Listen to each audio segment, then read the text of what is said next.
Բարև ձեզ հարգելի հեռուստադիտողներ, 168 TV-ի եթերում ռևյուն է, մեր տաղավարում հյուրընկալել ենք մեդիա փորձագետ Տիգրան Քոչարյանին։ Բարև ձեզ, պարոն Քոչարյան։ Շնորհակալ եմ մեր հրավերն ընդունելու համար։ Պարոն Քոչարյան, վերջին օրերին ԿՊ ներսում առկա խժդժությունների մասին է գրում մամուլը։ Անդրանիկ Քոչարյանը նշել է, թե իշխանությունը ուզում է ներսից պայթեցնել, Ալեն Սիմոնյանն էլ արձանագրել էր, թե ԿՊ-ում թևեր ձևավորել փորձողները դառնում են ամենաատելի եւ ամենացածր վարկանիշ ունեցողները եւ որ ԿՊ-ից ճողոպրածները հայտնվում են քաղաքական աղբանոցում։ Ըստ ձեզ այս խոսակցությունները հանրությանը շեղելու նպատակ ունեն, թե իսկապես ԿՊ-ն պայթում է կամ փորձում են պայթեցնել ներսից։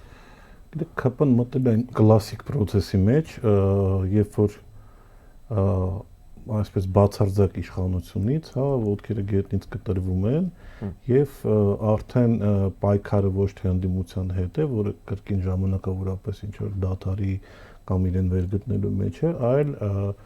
ներիշխանական պայքար է սկսում գնել, ինչ որ մեկի դեմ պետք է պայքարել, թե ոչ, եւ այստեղ առաջ են գալիս, այսպես ասենք, հին ֆորմացիայի գործիչներ, Լևոն Տեր-Պետրոսյանականներ եւ նոր ԿՊ-ականներ, նոր բոլշևիկներ, այսպես ասենք, եւ պարզ է, որ իրենք իրեր մեջ գաղափարական որևէ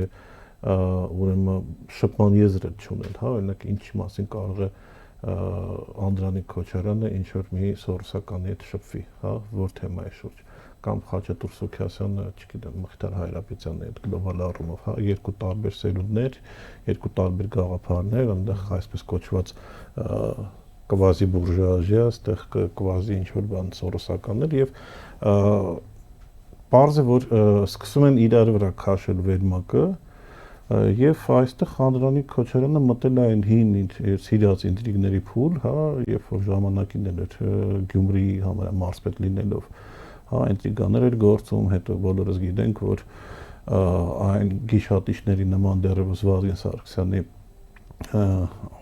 մարմինը չէր սառել, իրենք արդեն իշխանությունն էին փորձում վերցնել Ռոբերտ Քոչարյանից խլել եւ այստեղ այո մտավ այդ process-ի մեջ որոշակի դեպքերում հաջողվեց իրեն դա անել, առաջի իր զոհը Դավիթ Տոնոյանն էր, եւ ինքը սկսեց փորձել ուժեղացնել իր դիրքերը այդ պաշտպանական ոլորտում ըստ մամուլի տարբեր տիպի պաշտոնյաներ, այսպես ասենք, իր շրջապատից են կամ իրեն լսում են, հանեց նաեւ Գրիգոր Մինասյանին, բայց սա ոնց որ թե վերջին իր հաղթանակները, այսպես ասած, որովհետեւ ոնց որ թե կուլատովել, բայց չի մարսում, չի կարողանում իր տեխնացուներից որևէ մեկին այդ պաշտոնին բրդի, սկսելով բավականին զավեշտալի Արփի Դավոյանից, վերջացնելով Ոստիկանապետից, եւ սա իրոք արդեն ԿՊ-ական որոշ հատվածի մոտ իհարկե հարցեր է առաջացրել եւ հատկապես միավորել է բոլորին, ով ժամանակից այսպես թե այնպես տուժել են, բոլորս գիտենք, որ նույն նավակ ճոճողը Վիլեն Գաբրիելյանը բավականին մտերիմ բարեկամական հարաբերությունների մեջ է Դավիթ Տոնոյանի հետ եւ պարզ է, որ Վիլեն Գաբրիելյանը չէր ներել Անդրանիկ Քոչարյանը այդ քայլը Դավիթ Տոնոյանի հանդեպ եւ ոնց որ թե իր մուրը պահել էր եւ այսպես հերթով մարդիկ, որոնք քիչ թե շատ նեղացվել են եւ այնն, ոնց որ թե միավորվել են ինչ-որ բանի մեջ, լուծումը իհարկե պետք է տա Փաշինյանը, բայց իմ կարծիքով լուծումը չի լինելու Անդրանիկ Քոչարյանի օգտին, եթե լուծում լինի։ Իհարկե կարող է ասի բոլորս ուսման ասել, դրա ժամանակը չի, որպես տարբերակ, բայց այդ խզումը բաների միջև Անդրանիկ Քոչարյանի միջև եւ ԿՊ-ի միջև ինքը իհարկե ավելի լայնանալու եւ ի վերջո կարծիքով կոնկրետ այդ մեկ անձի խնդիրն է, թե ներսում ինչ որ բան է կատարվում, process է սկսվել։ Տեսեք, ներսում process է կատարվում, որովհետեւ բոլորը տարբեր, այսպես ասենք, ճյուղեր են, մի փոքր նման է հանրապետական կուսակցության վերջի տարիների իշխանության, երբ որ այնտեղ կային նոր հանրապետականներ, կային հին հանրապետականներ, կան օլիգարխներ, կային ռեֆորմիստներ եւ այլն, մերթ բախումներ այնտեղ լինում են, նույնիսկ իրար վրա հոդվածներ էին պատվիրում, եւ նույնը հիմա այստեղ է շարունակվում, մարդիկ հասել են որոշակի դիրքերի, մարդիկ տիրապետում են որոշակի ֆինանսների կամ նստած են որոշակի հոսքերի վրա եւ այդ մարդկանց մոտ իշխանատենչությունը իհարկե ավելանում է, եթե առաջ ենթադրենք իրենք երազում են $1000 աշխատավարձի մասին, հիմա $1000 դա մոտավորապես այն հաշիվն է, որ ինք ռեստորաններում փակում են եւ այստեղ այդ մարդկային բնազդը ավելին ու ավելին, հա, շատ նման է Պուշկինի Պարավին, հա, որը անընդհատ ինչ որ բաներ աճում է ցանկությունները, այստեղ ինձ մոտ է դա լինում եւ որոշակի բանից, երբ որ իրենք այսպես ասենք, եթե ընտանիք նույն հանրապետականի ժամանակ շատերը մոռացել են, որ հիմքը նժդեականությունն է եւ զբաղվում են ամեն ինչով բացի նժդեականությունից, հիմա էլ այստեղ իրենք մոռացել են, որ իրենց հիմքը այսպես կոչված ժողովրդավարության պրինցիպներն են եւ այլն, մոռացել են դրա մասին եւ մտել են ներկուսակցական գզվռտոցի մեջ, որը արդեն երևում է, կա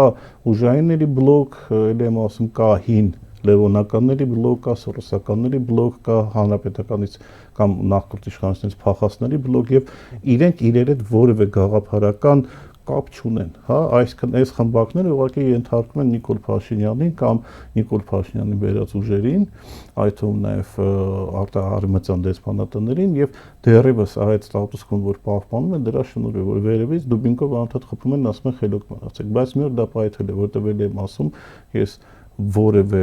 տրամաբանական կապ ենթադրենք Խաչատուր Սուքիասյանի թևի եւ չգիտեմ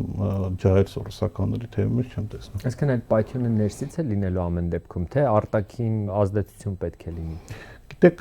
նույն բանն օրինակ կատարվում է Ուկրաինայում, ես հետևում եմ ինչ է տեղի ունենում Զելենսկու ուրեմն կառավարության մոտ մեջ եւ մոտարապես նույն process-ներն ժամանակ առ ժամանակ ուղղակի Զելենսկին պարփում է անում, որոշակի մարդկանց աշխատանքից հեռացնում է, որոշակի մարդկանց վրա քրեական գործ է բացում եւ ժամանակավորապես երկարաձգում է իր իշխանավորման process-ը, այսպես ասենք, կերակրելով Օխլոսին ինչ-որ նախարարներով կամ ինչ-որ բաներով, բայց իրականում իշխանությունը չի փոխում։ Այստեղ էլ իմ կարծիքով հաշվի առնելով, որ նույն Անդրանիկ Քոչարյանը այդքան էլ մեծ ռեյտինգ չունի նույն ազգաբնակչության մեջ, հա, իսկ օրինակ Գյումրիում մինչև հիմա իրեն ատում են իրարացների համար, ինքը շատ հավանական է կլինի ընտանեկան խաղի զոհերից, որը Փաշինյանը ժամանակավորապես կտա, որպեսզի որևէ ձևի հանդարտացնի իր օջակը։ Եթե Անդրանիկ Քոչարյանը հաղթեց ներիշխանական ինտրիգներում, իմ կարծիքով հաջորդ զոհը լինելու է հենց Նիկոլ Փաշինյանը։ Ալեն Սիմոնյանը պնդում է, թե ԿՊ-ն ինստիտուցիոնալ կառույց է, ոչ թե մեկ մարդու կառույց, իսկ Հովիկ Աղազարյանն արձանագրել էր, որ եթե Փաշինյանը չլինի, իրենց թիմը փշուր կլինի։ Ի վերջո ձեր դիտարկմամբ ԿՊ-ն ինստիտուցիոնալ, թե մեկ մարդու կառույց է ամեն դեպքում։ ԿՊ-ն ինստիտուցիոնալ կառույցից դարձավ մեկ մարդու կառույց։ Հիմա Ալեն Սիմոնյանը ինչ էր խոսա կամ մնացած ԿՊ-ականները այստեղ Հովիկ Աղազարյանը զարմանս ավելի ճիշտ է եւ ավելի իմաստուն է, որովհետեւ ինքը տեսավ այդ տրանսֆորմացիան ԿՊ-ի եւ հիմա բոլորը հասկանում են, որ եթե չլինի Նիկոլ Փաշինյան, այդ ամբողջ կառույցը միանգամից փշրվելու է, որովհետեւ կրկնվեմ մարդիկ, որոնք այնտեղ հայտնվել են, իրենք արդեն հեռացել են այն գաղափարից, ինչի համար է ԿՊ-ն ստեղծվել, հա, եւ իրենք հիմա դարձել են դասական, այսպես ասենք, կուսակցություններ չէ, դասական խմբակ, որը օգտվում է երկրի բարիքներից։ Դուք ինչ եք կարծում, որ եթե Անդրանիկ Քոչարյանը մնաց, ինչպես ձեր խոսքում նշեցիք, ապա հաջորդը Նիկոլ Փաշինյանն է լինելու։ Որովհետեւ ես էլ եմ ասում, Անդրանիկ Քոչարյանը այն մարդն է, որը իր ինքը այսպես ասում, իր ընկերոջ դիակը չսառած վիճակով, հա, արդեն իշխանության էր ձգտում, հա, եւ իմ կարծիքով իշխանափոխությունից հետո այս հոկտեմբերի 27-ի գործով ինքը դառնալու է հիմնական սկզբից վկաներից, հետո մեղադրյալներից մեկը եւ այս մարդը, որը փաստացի սրբություն ունի ընկերոջ, եթե ընկերներ իհարկե դիակի վրա արդեն ինտրիգներ է սկսում անել, դա նշանակում է, որ ընդ որում ինքը բանը դիակապության հայտնի մասնագետ է, որովհետև նույն մարտի 1-ի գործով էր, հա, հանձնաժողովի ղեկավար դարձել եւ ընդհանրապես ոնց որ իր սիրված գործը դիակների վրա փիառվել, դա նշանակում է, որ վարդու մոտ որոշակի գաղափարական կամ բարոյական պրինցիպներ չկան։ Հա, ինքը պատրաստ է քայլել դիակների վրայով, քայլել ընկերների վրայով եւ այլն, եւ այդ մարդը եթե ստանում է այսպես ասենք ուժայինների պորտֆելի մեծ մասը, ապա էլ եմ ասում, էլի վերադառնանք դասականին, Պուշկինին, ապա ի վերջին կուզենալու դառնա բան ծովերի թագուհին եւ այլն, այսինքն այստեղ որևէ նոր բան մենք չենք բացահայտում, սա մարդկային բնազն է, սա իշխանության մեջ հայտնված մարդու բնազն է, սա անսահման իշխանություն, բացարձակ իշխանություն ունենալու հնարավորություն ունենալու բնազն է, որը այն եմ ասում, այդքան էլ մեղադրելը չէ։ Ուղղակի քանի որ ԿՊ-ում հավաքվել է այնպիսի մարդկանց պանոպտիկում, որտեղ ինչ որ գաղափարներ, բարոյականություն, նորմեր եւ այլն այնտեղ բացառված է, ապա այստեղ էլի եմ ասում, ինչպես սարդերը բանկի մեջ որ հավաքում են սկսում են իրոք, մոտարապես նույն process-ն է։ Եվ պատկասեք, եթե ուժայինները հիմնականում ձեր ձեռքում է, այսինքն դուք արդեն ինչ կուզեք կարող կանեք, որովհետեւ բազմիցս ասել եմ, ես նաեւ ձեր մոտ, որ Նիկոլ Փաշինյանն որպես Նիկոլ Փաշինյան այդքանով է մնում Փաշինյան, ինչքանով իրեն ենթարկում է ոստիկանությունը, ԱԱՑ-ն եւ բանակը։ Այսինքն եթե չընթարկվեն Նիկոլ Փաշինյանը կհեռանա իշխանությունից։ Եթե չընթարկվեն կամ կհեռանա իշխանությունից կամ կդառնա Անդրանիկ Քոչարյանի խամաչիկը։ Ինչու՞։ Որովհետև պատկերացրեք ժողովուրդը գնում է դեպի Բաղրամյան պողոտա կամ հրապարակ է հավաքում եւ ոստիկանությունը լինում է թավշյա ոչ թե իմիկվա նման գազազած, հա, եւ Նիկոլ Փաշինյանի օրերը սպառված են ժամերը։ Դե ասում են ընդդիմությունը չի կարողանում կազմակերպել ցույցեր, ընդդիմությունը ամեն ինչ, տեսեք, ընդդիմությունը ամեն ինչ կարողանում է կազմակերպել, որոշակի դեպքերում էլ ստացվում է, այդ ամեն ինչը լինում է, բայց հեղափոխությունների, գունավոր հեղափոխությունների թիվ 1 պայմաններից մեկը այն է, որ 6-րդ շարասյունը, այսինքն իշխանության մեջ ներդրված մարդիկ իրենք որոշ ժամանակ պետք է բացեն դռները ներսից, հա, ինչպես դա եղավ 2018 թվականին, երբ որ մենք ունեցանք թավշյա ոստիկանություն եւ այդ ժամանակ շատերը բարձրաձայնում են, որ ոստիկանությունը դա այն կառույցն է, որը ամենաշատ գրանտերն է ստացել արտասահմանյան դեսպանատներից, ֆոնդերից եւ այլն։ Եվ տեսեք, որ 2018 թվականին ոստիկանությունը թավշյա էր։ Բոլոր երկրներում, որտեղ ոստիկանությունը թավշյա է, շատ հեշտ այդ հեղափոխությունները, իշխանափոխությունները տեղի ունեն։ Բայց այդ նույն գրանտները հիմա էլ կան։ Բայց հիմա իրաց ձեռնտու է, որ Նիկոլ Փաշինյանը մնա իշխանության։ Հիմա այդ գրանտերը գնում է հենց այն խմբակից, հա, որը շահագրգռված էր, որպեսզի Նիկոլ Փաշինյանը գա իշխանության եւ մնա իշխանությունը։ Եվ այստեղ մենք տեսնում ենք, որ ոստիկանությունը իրեն բավականին ագրեսիվ, բավականին կոշտ եւ այս դեպքում Բելարուսի օրինակը ձեզ բերեմ, որ 100,000-ավոր մարդիկ են փողոցում, բայց կոշտ ոստիկանություններ ուժային էլիտան համախմբված էր եւ ոստիկանությունը այնտեղ ցույց տվեց, որ ինքը կրակելու է եւ չի պատրաստվում ինչ-որ թավշյա խաղեր անել, չգիտեմ, տանել BTR օպերայում դնել, հետո ոստիկանները դուրս գան ինչ-որ փաթաթվեն ժողովրդի հետ պաշտպանեն բանման, այսինքն այդպիսի բաներ այնտեղ չկար։ Դե բայց ճնշումներն էլ դրա արդյունքում շատ մեծ են Բելարուսի վրա։ Բելարուսը, գիտեք, ճնշումները այնտեղ են, ճնշվող մարդը ճնշվում է, այսպես ասենք, էլի չճնշվող մարդը չի ճնշվում։ Դրա համար սանկցիաներ եւ այլն այստեղ տեսեք, հիմա Ռուսաստանն է սանկցիա տակ, բայց ավելի լավ են ապրում, քան ընդհանրենք մինչև սանկցիաները։ Դե Ռուսաստանը չես համեմատի Բելարուսի հետ։ Դե Բելարուսն Ռուսաստանի համարը կցորդն է արդեն դարել, դրա համար տեսեք, սա այլ աշխարհաքաղաքական վերլուծություն է, բայց անկախ երկիր չկա հիմա, կամ մի 3-4 երկիր, որ քիչ թե շատ քաղաքականություն են թելադրում, մնացածները կոպիտ ասած պետք է մտնեն այդ խոշոր երկրների թևի տակ, ինչ որ ժամանակավորապես հասկանան միջև ամեն ինչ վերջանալու է, իրեն գոյատևելու են թե ոչ։ Հիմա Ռուսաստանը,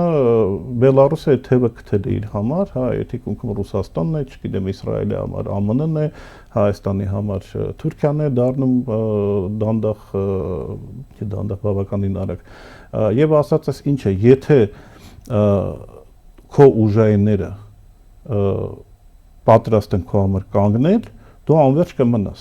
Այսինքն Հայաստանն անցել է Թուրքիայի ազդեցության տակ, ճիշտ հասկացած եք։ Հայաստանը ներկապային Հայաստանի իշխանությունը դա, այսպես ասենք, թուրքական եւ դեսպանատան, Թուրքիայի դեսպանատան դերն է կատարում, թե Թուրքիայի մարզպետի վիլայեթի ինչ-որ ղեկավարությունը, այսինքն այն ինչ-որ իրենք անում են այստեղ եւ այն գաղափարները, որոնք իրենք ներմուծում են եւ տարածում են, սա թուրքական օրակարգ է Հայաստանում։ Նկատի ունեք օրինակ Արարատ Միրզոյանի հայտարարությունը հայոց ցեղասպանության ճանաչման հարցը, որտեղ Արարատ Միրզոյանը կրկնեց Էրդողանի խոսքերը, որոնք իրենց մի շաբաթ շուտ էին ասվել, որ ցեղասպանության հարցը պետք է թողնել պատմաբաններին եւ գիտեք ցեղասպանագետ, այսպես ասենք, ցեղասպանության ինստիտուտում աշխատած Արարատ Միրզոյանից լսել, որ սա այլևս մեզ համար առաջնահերթություն չի, դա եւ սпасել էր եւ սпасելի չէր, որովհետեւ ինչ որ քայլին մենք բոլորս կես կատակ ենք ասում, կես բան, բայց շատ հավանական է Թուրքիան պահանջի նաեւ Արարատ Միրզոյանի անվանափոխումը, որովհետեւ կարող է միգուցե այդ Արարատի թեման ակտուալ չլինի։ Դա այդպես էին ներկայացրել անվանափոխված, հիշում եք։ Դե իմաց չգիտեմ, իր անունը լինելու է մնալու Արաբատ, թե Ագրիդակ, թե Դավալու են դնելու, չգիտեմ, ավելի շատ ինչ որ կարող եմ Ալիևը խնդրի որ Դավալու փոխեն, բայց ամեն դեպքում իրավիճակը այդքան էլ լավ չի եւ զարմանել է, գիտեք, որ դրանից հետո որևէ դեսպան հրաժարական չտվեց, հա, որովհետեւ Դե ներսում էլ մեծ հաշվով որևէ ընդվզում չեղավ, որևէ ընդվզում չեղավ, հա, ինչ որ զարմանալի բան է, կամ գիտեք ոնց է, կամ հասկացել են բան կար, ես ճիշտ ասած կյանքից բավականին հեռու եմ, բայց որ բակերում բան կար, որ ոստիկանի ասածներին պետք չի լուրջ վերաբերվել, որովհետև իրանց ասածները հիմք չունեն, հա, այսպեսի մի հատ բան կար, հիմա նույն ձևի բոլորը մտածում են, որ Միրզոյանի ասածներին արդեն ուշադրություն պետք չի դարձնել, որովհետև իր ասածները հիմք արտաքին քաղաքականությունն է այս պահին, որի հետևանքները մենք ենք կրում նաև Դե մենք ստիպված ենք, հա, որովհետև ազգաբնակչության որոշակի մասը գնացել է մեր վզին փաթաթել է նաև այս ընտրությունը, բայց ամեն դեպքում սա ինչ որ միտեղ ինձ թվում է դուրս է գալու ջրի երես, որովհետև տեսեք Բագրատ Սրբազանի շարժումը ինքը նաև պատասխան էր այդ հակահայկականության, որը սերմանվում էր եւ պայքարը, որ դուրս եկավ նաեւ սկզբից եկեղեցու աջակցությամբ, հենց այդ ուղղությամբ էր, սա արժեքային պայքար էր, որովհետեւ շատերը հոգնել են այսպիսի ստորացված վիճակից անընդհատ կուլ տալուց։ Հիմա դա որոշակի չափով պարփվեց, հա, չստացվեց, բայց հիմա նույն Միրզոյանը ինքը նորից սկսում է ընդհանրենք այդ ջուրը տաքացնել, այդ գոլորշին ստեղծել, որը էլի ինչ որ մի պահին բարձրանալ է, որովհետեւ ազգաբնակության մեջ կա որոշակի զանգված, որի համար դա անընդունելի է այսպիսի արածները եւ եթե հիմա միանգամից արձագանք չի եղել Միրզոյանի ասածներին, ամեն դեպքում Միրզոյանին դա հիշվելու է որոշակի պահից։ Ուղղակի իմ ասածս ինչն էր, որ թուրքական նարատիվներով է արդեն շարժվում Հայաստանի իշխանությունը եւ արդեն ոչ էլ թաքնվում է, ոչ էլ ինչ որ բան է ասում, ուղղակի այո, բոլորս հասկանում ենք, որ Ադրբեջանի պահանջները կատարելուց հետո պետք է նաև կատարվի Թուրքիայի պահանջները, իսկ Թուրքիան ունի երկու խնդիր, դա ցեղասպանության ճանաչումն է եւ հայկական սփյուռքն է։ Հայկական սփյուռքի ուղղությամբ Նիկոլ Փաշինյանը բավականին արդյունավետ գործում է, հա, քանդելով սփյուռքը ներսից, պաշտոնյաները եւ դեսպանները իրենց երկրում իրենց գործն են կատարում փոխանցելով այդ երկրների ղեկավարությանը, որ հայդատի գրասենյակների հետ պետք չէ շփվել աշխատել, որ դաշնակցությունը եւ մնացած լոբիստները դա ռուսական ագենտուրա է եւ այլն, եւ դրանով փորձում են թույլատրել նաեւ հայկական լոբին կրկին կատարելով թուրքերի պահանջները։ Դրա համար էլ եմ ասում, որ Հայաստանի իշխանությունները դադարել են սպասարկել Հայաստանի շահերը եւ ուղղակի կատարում են Ռեջեփ Թայիփ Էրդողանի եւ Ալիևի հանձնարարականները։ Ըստ ձեզ կգնան Բաքու մասնակցելու COP29-ին։ Ալեն Սիմոնյանը չէր բացառել, այսինքն դրական էր պատասխանել, որ եթե գերիների վերադարձ լինի, ապա Հայաստանի իշխանությունները կգնան Բաքու։ Իսկ թվում է Ալիևը ոնց որոշի տենց էլ կանեն։ Ինչ է սպասվելու ըստ ձեզ COP29-ին, հաշվի առնելով Ադրբեջանի պատրաստվելը եւ նշում են, որ COP29-ին ոչ մի բան չի սպասում, որովհետեւ նույն տեսեք այդքան նամակներ հղեցին ԱՄՆ, ես իմ ինչ որ ՄԱԿ եւ այլն, ԱՄՆ-ից բավականին խոշոր դելեգացիա է մասնակցելու 20 նախարար, եթե չեմ սխալվում, COP29-ին, չգիտեմ, Իրանի նախագահն է մասնակցելու, այսինքն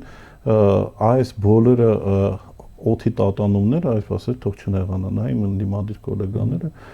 իրենք բախվում են մի պատի, հա, որը շատ լավ, օրինակ դրա պատասխանը տվել էր Կանադայի դեսպանը Լիբանանում, պատասխանելով այնտեղ հայդատի գրասենյակի խնդրանքին, ասեց դուք մեզանից ինչ եք ուզում, եթե ձեր վարչապետը, հա, ինքն է որոշել, որ COP29-ը պետք է անցնի Բաքվում, դուք զբաղվեք միա ձեր վարչապետը, հետո եկեք իմ մոտ։ Դրա համար օրինակ ինձ համար բացատրելի չեն բոլոր ակցիաները, որոնք Հայաստանում ՄԱԿ-ի գրասենյակի մոտ են տեղում կամ դեսպանատներում, արդեն չգիտեմ, հոգնել եմ 2020 թվականից մարդկանց ասել, որ ոչ թե ՄԱԿ-ն է մեղավոր կամ ՄԱԿ-ը ինչ-որ բան պետք է պահանջի, այլ Նիկոլ Փաշինյանը կարող է որոշակի հարցեր լուծի, հա, եւ եթե դու բան ունես ստանալու գերիներից, դու պետք է գնաս ոչ թե ՄԱԿ, հա, որը ՄԱԿ-ի նախագահին հիմա արևմուտքը չի սիրում, որովհետեւ գնում մասնակցում է տարբեր տեղեր, որտեղ արևմուտքի դուրը չի գալիս, այլ եւ ոչ թե ԱՄՆ-ի, Ռուսաստանի, Ֆրանսիայի դեսպան, գնաս Նիկոլ Փաշինյանն ասես ընկերես, չէ՞ ես անում։ Այսպեսի էլ եմ ասում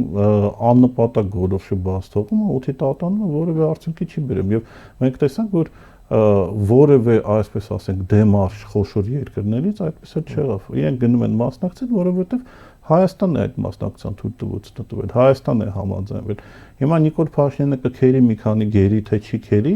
դա ուրիշ հարց է։ Եվ ինձ ավելի շատ մտահոգում է ինչ կլինի 29-ից հետո։ Եվ այլ ոչ թե կոպսանից առաջ մտավախությունների ասում բանը բավականին մեծ է եւ սպասումները սկսած նոր պատերազմից վերջացած նոր զիջումներով, որոնցից առաջինն է Նորե Տիգրանաշենը եւ այն երկու անկլավները, ամեն ինչն սպասելի է։ Պարոն Քոչարյան, գերիների հարցը ինչու այս իշխանությունները չեն բարձրացնում ըստ ձեզ, որովհետեւ ամեն անգամ երբ գերիներ բերվում են, ամեն դեպքում իրենք դա համարում են մեծ հաջողություն, ձեռք բերում, շատ վատ բան է, բայց PR-ի նույնիսկ թեմա են սարքում։ Տեսեք, այն PR-ի գերիները ցինիզմի համար վերջացել են համարյա թե մնացել են այն գերիները, որոնք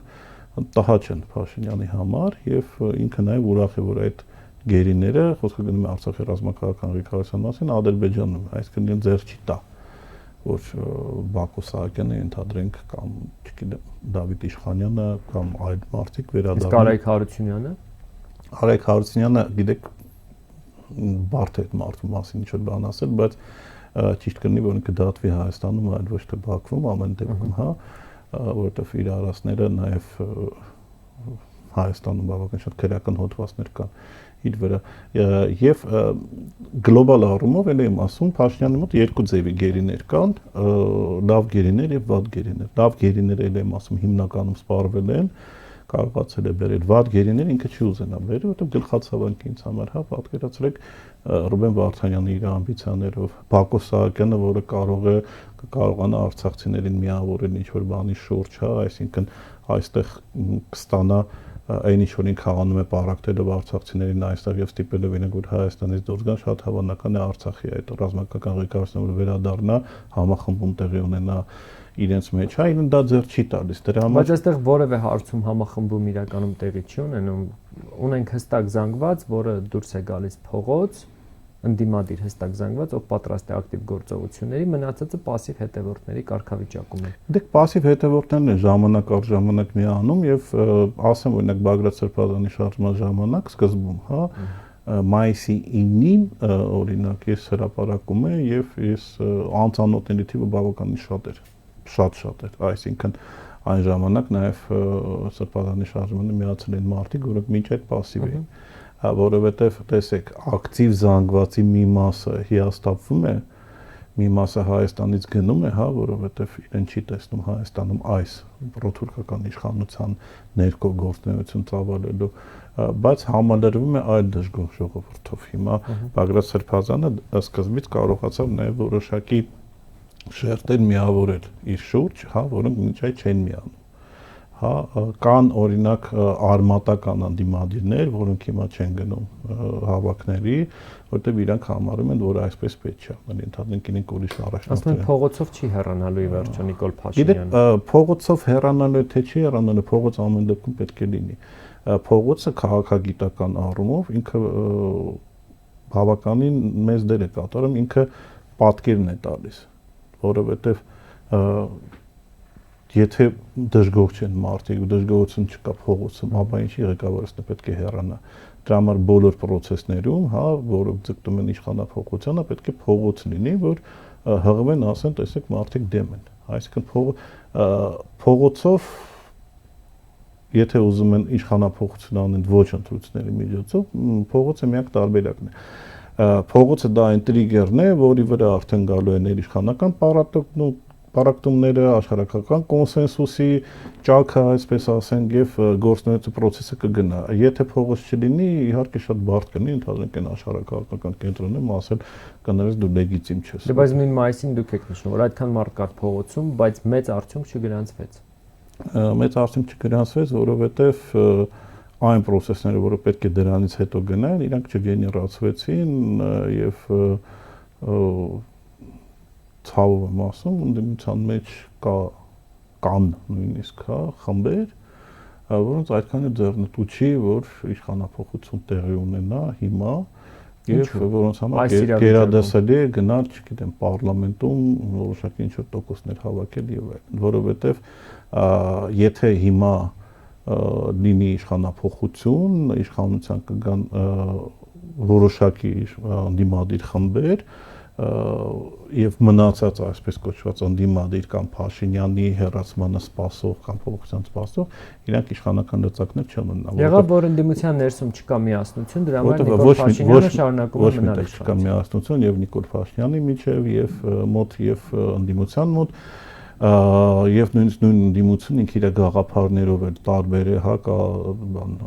պրոարմենտյան խումբ, կա ոչ պրոարմենտյան խումբ, բայց այս իրավիճակում այդ գաղափարները մի քանի անգամ հայտարարել են, որ մի կողմ են դնում, միավորվում են, բայց իրականում չի եղել այդ։ Ես բազմիցս խոսել եմ բոլորի հետ եւ ասել եմ, որ առնվազն այս этаպում մարդիկ, ովքեր կանգնած են Բագրատ Սրբազանի կողքը, հա, եւ որոնք ասոցիացում են Բագրատ Սրբազանին, իրենք իրավունք չունեն գնալ եւ իրենց աշխարհակաղակական նախասիրությունները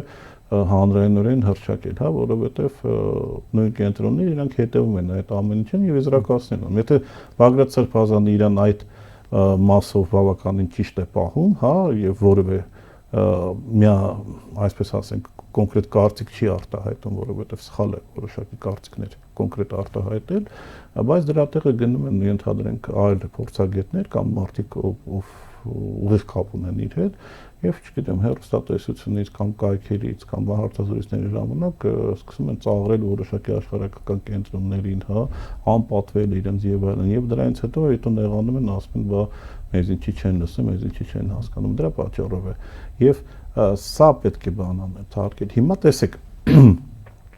Նիկոլ Փաշինյանի մոտ, հա, որտեղ էլի բազմակարծություն կա, բավական երկար ժամանակ ինքը կարողացել է փակել դա հանրության աչքերից, հա, իրենք իրենք միս են կերել եւ այլն, բայց արտահոսքեր չի եղել, բայց Հովիկ Աղազարյան Արգիշտի Քյարամյան բանի ժամանակ ոնց որ դա պայթեց եւ բոլորս ականատես եղան, որ խնդիրներ կան, որ Անդրանիկ Քոչարյանը կարող է շոու հավաքել, բերի գլխավոր դատախազին իր կողքը նստացնի, շատ լավ իմանալը, որ Արգիշտի Քյարամյանն էլ չունեն իրար հետ, հա, եւ բերել ԿՊԱ-ականներին եւ սադրել Քարամյանին, հա, Արփի Դավայանի օգնականի միջոցով ռեպլիկներ էր թողում։ Այսինքն մտածում եք դա ծրագրված է։ Դա ծրագրված բեմադրված շոու էր, որովհետև դեպուտատներից հիմնականում ներկայ են եղել Անդրանիկ Քոչարյանի թայֆի ժողովուրդը։ Հիմա, բայց այնտեղ ենթադրենք Նիկոլ Փաշինյանի կամքը կամ ԱՄՆ-ի դեսպանի կամքը պարտադրում է իրենց դեռևս միասնական մնալ եւ շատ տենց իրար չուտել։ Դե որովհետեւ Հովիկ Աղազարյանն ասում է, չէ, փշուր կլինի Հիմա վերադառնալով ընդդիմությանը, այս ընդդիմության մոտ պետք է լինի մարդ, որը իմ կամքը, հա, փաթաթի ընդդիմության վրա եւ ասի ժողովուրդ, ես եմ,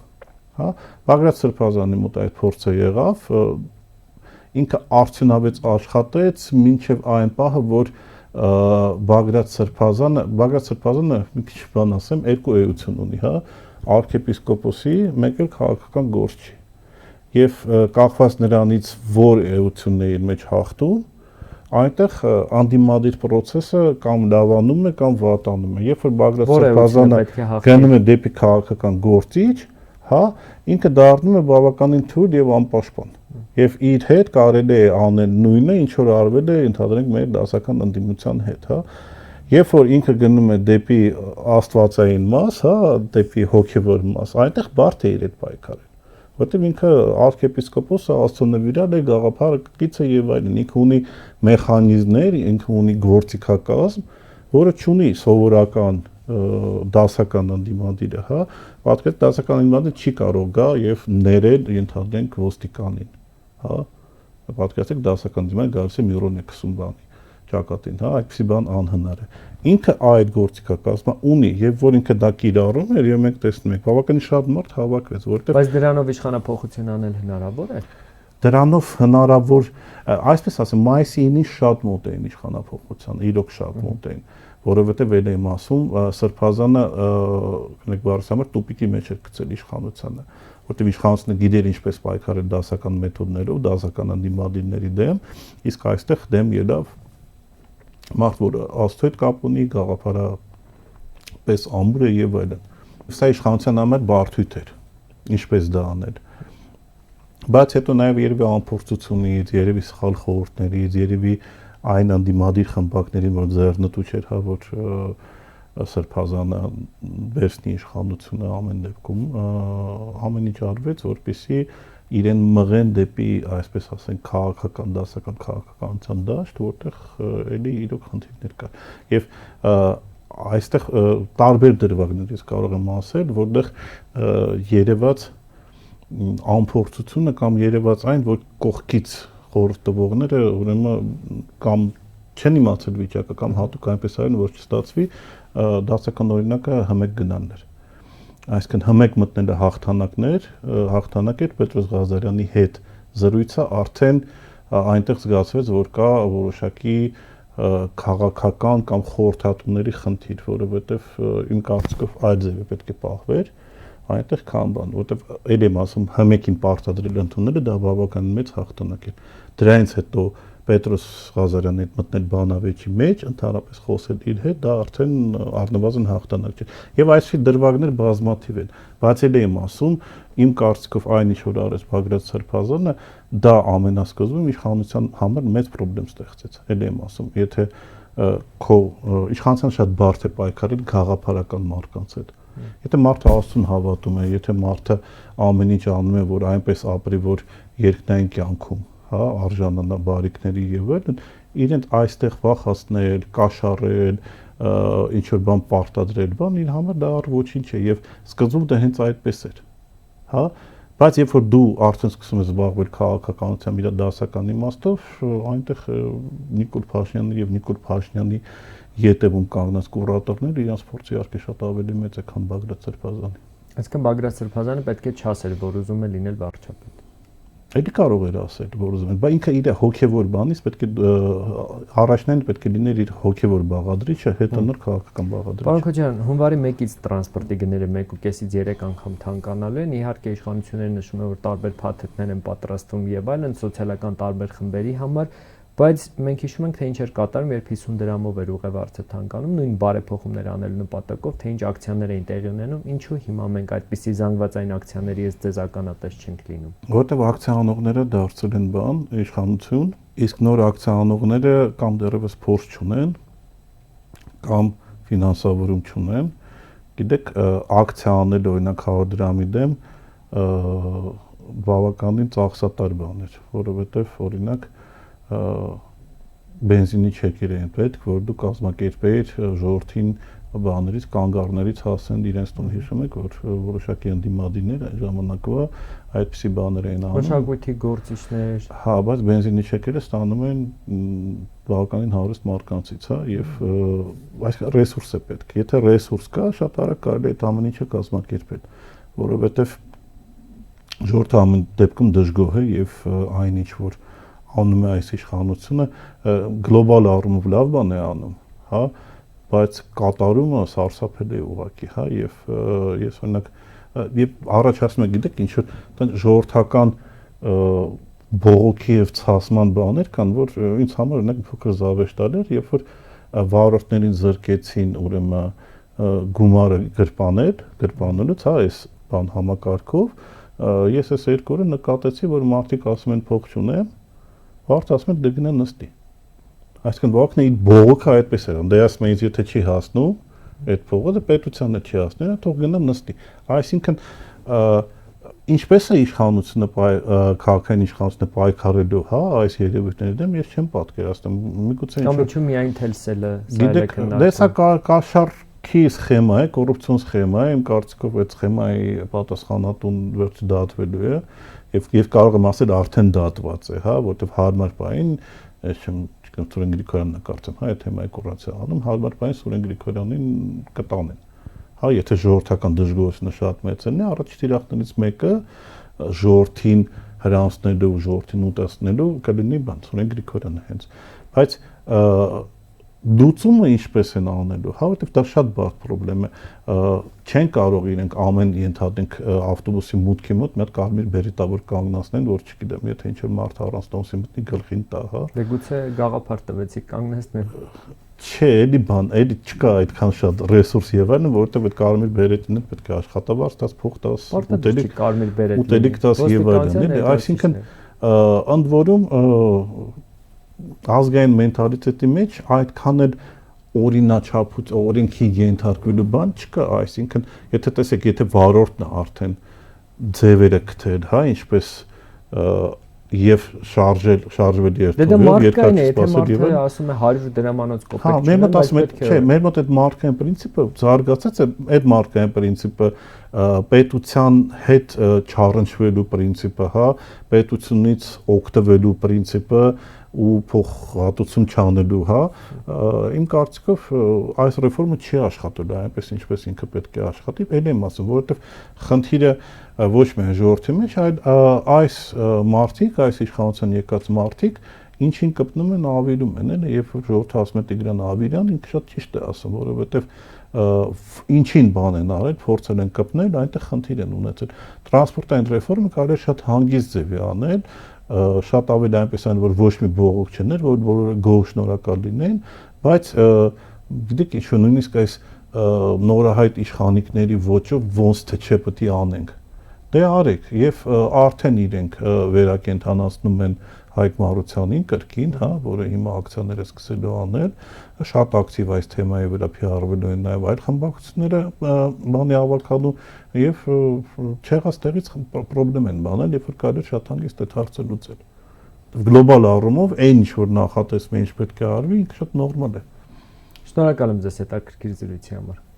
168 TV-ի եթերում ռիվյուներ, հետևեք մեր հետագա թողարկումներին։